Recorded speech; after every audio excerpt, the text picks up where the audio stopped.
My name is Mark Howard, and I'm a staff software engineer at Google. I lead Project Shield, a Google product that provides free protection to news, human rights, and elections websites, protecting them from DDoS attacks and keeping them reliably online. To start, let's discuss the threat of DDoS attacks and the risk they pose to any website. Distributed denial of service, or DDoS, is a very common type of attack used to take websites offline. Attackers use a botnet of compromised machines to send a flood of traffic that can overwhelm a server and render it incapable of serving legitimate customers. These attacks are cheaply available for purchase, can be initiated from anywhere in the world, and do not require special access to the website or serving infrastructure. Because these attacks look like a large flood of semi-legitimate traffic, they can be hard to defend against alone. Any defenses employed on a hosting server will still need to process and make decisions about every request. The impact of these attacks on a website can be severe. If the server becomes overwhelmed, it may stop being able to serve real customers. During an attack, the attack traffic may vastly outnumber the real traffic from legitimate users visiting the website, and those users can be drowned out. Users may experience extreme latency or see the site go down entirely. The attacker, who is controlling a botnet of compromised machines, can start and stop the attack at any time. And this attack costs virtually nothing for them to run. The attack can last a very long time, up to weeks, and can take the service offline during critical moments when it's most important for the website to do business or to serve its information to the world. These attacks are also increasing in size and frequency.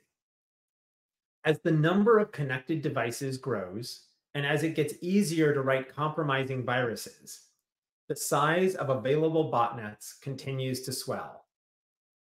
Over the last decade, both the size and frequency of attacks has continued to grow substantially, and it shows no sign of slowing.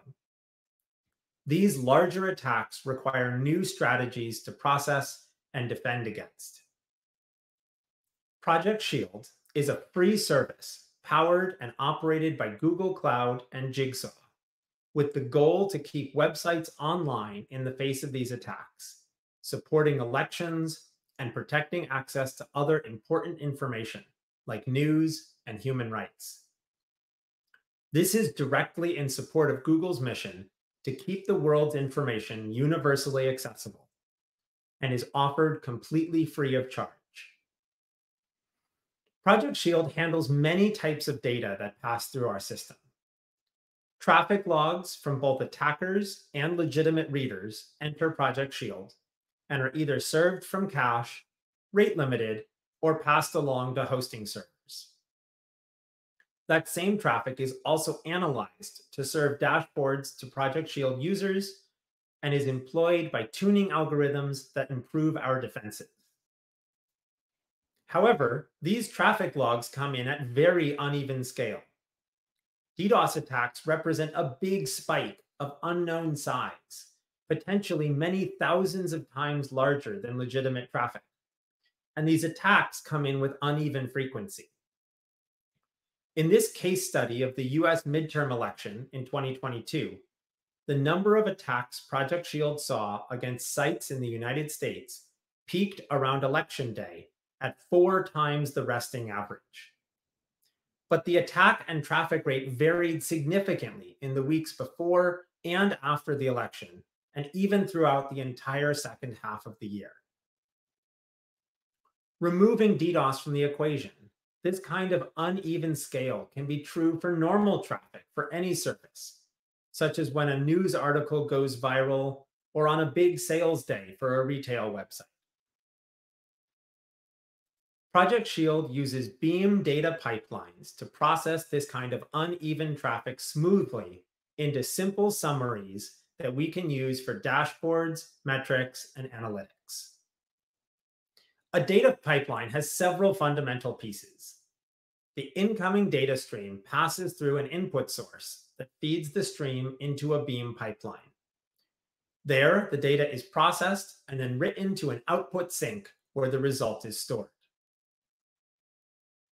For Project Shield, our data stream is traffic logs, and our input sink is Google Cloud PubSub. Our Beam pipeline is run on Google Cloud Dataflow, and our output sink is BigQuery. That output is consumed by user-facing dashboards and defense tuning algorithms. There are two types of data flow pipelines, batch and streaming. For this example, we're going to talk about streaming, which operates like a river of data flowing continuously downstream. This kind of pipeline helps to empower real-time analytics. Here, we have chosen Google Cloud PubSub for our input source because it offers guaranteed delivery and high throughput, as well as clear and easy monitoring for throughput metrics like backlog size and latency. Additionally, PubSub offers the ability to split our data streams smoothly between multiple data pipelines by offering each pipeline its own PubSub subscription. After using PubSub to connect our data stream to Cloud Dataflow, we then need to group the data in a manner that allows us to reduce to useful summaries. For our example, a large series of traffic logs may be difficult and expensive to count when doing analyses or showing graphs. But a single summary report that simply contains the number of logs is much easier to handle. This allows us to reduce an unbounded data set to constant size. To do this, we first need to group the logs by important distinguishers. We need to design how we should group and bundle the logs together in order to produce the cleanest and most useful set of reports. After determining these distinguishing characteristics, we add them to the log events as a key using beam.map. In the case of our example, one of the most important distinguishers is the hostname that the log is visiting. This allows us to create a separate report for each hostname. Useful when analyzing normal traffic for that hostname and showing traffic for that hostname on a user-facing graph. We also need to keep data moving, and for that, we use windowing. Beam offers several different kinds of windows. For this example, we're going to talk about fixed windows, which allow the system to gather data for a short duration and then begin processing that bundle while gathering new data for the next window. In this case, this allows us to write a report for all traffic to a given hostname in a given minute, which aligns very well with our need for data points on user-facing graphs. Beam offers a window into function that makes this kind of bundling and constant throughput very easy. Once we have clearly defined bundles of data, we need to process them into our reduced data set. However, these bundles of data can be very large. Beam offers us an easy way to parallelize this processing so that bundles of uneven size can be smoothly handled by a fleet of workers on a service like Google Cloud Dataflow, allowing us to operate at scale. The key function here is called combine per key, and it contains several pieces you need to define. The first piece is a method for summarizing a small bundle of data into an accumulator which stores the intermediary result.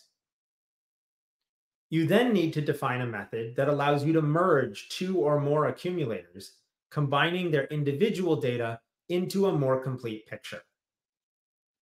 Lastly, you need a function that allows you to take the end result of these merges and convert it into the output format you are hoping for. Together, these three basic pieces of combine per key allow you to combine results of any size smoothly with load balancing between workers. Next, you need a solution for storing your results. These results will typically be extracted with one result per group per window, although this may vary depending on the specifications of your system. Beam and Google Cloud Dataflow offer many output types that you can determine to fit the needs of your service. For our example, we will store the results to Google Cloud BigQuery because it offers smooth streaming for large numbers of data rows and offers very easy combination. We can then use simple or complex queries to get the right set of results for our analyses and graphs. One of the strengths of BigQuery is that it will allow us to combine similar results after the fact. This allows us to smoothly handle one of the biggest problems with a pipeline like this, dealing with stragglers. If events come in after their intended group has already started processing, they may catch the next window and start their own data processing event that leads to a separate parallel result. There are a couple ways to deal with this. The simplest one is to accept the default and allow them to write their own report in the next window. Or you can change your windowing strategy to wait for an input watermark that attempts to guarantee that all data has been collected before processing begins. Beam offers several options for this as part of the Beam Transforms window library set. The key insight here is to decide if you can easily combine results after the fact. In our example, we are simply counting the number of queries for a host name in a particular minute. These results are easily combinable through a simple summation in BigQuery, allowing smooth usage of Beam's default windowing strategy.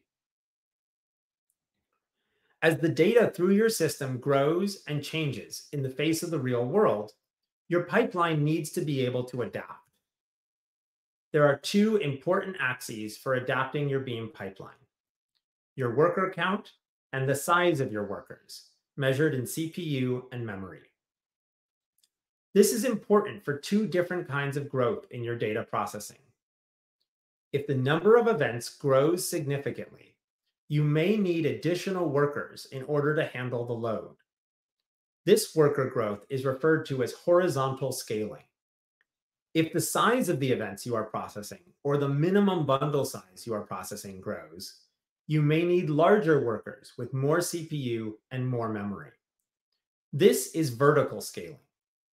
This might happen if your events grow significantly in size, such as turning on verbose mode for your traffic logs.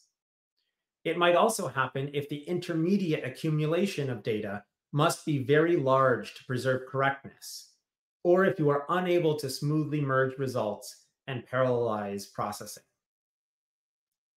Google Cloud Dataflow offers both horizontal and vertical autoscaling, shaping your system automatically as a default part of its service.